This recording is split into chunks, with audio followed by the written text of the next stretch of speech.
9 فبراير 1936 في حي شعبي في القاهرة اتولد زكريا موافي.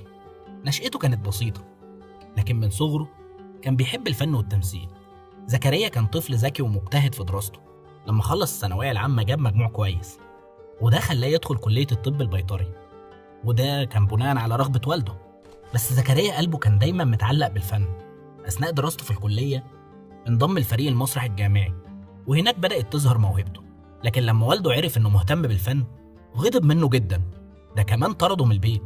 موقف زي ده كان ممكن يخلي زكريا يستسلم ويرجع للطب تاني، لكنه بالعكس كان سبب إنه يتمسك أكتر بحلمه في التمثيل، وفضل رغم كل ده يوازن بين شغله كطبيب بيطري وبين شغله بالفن.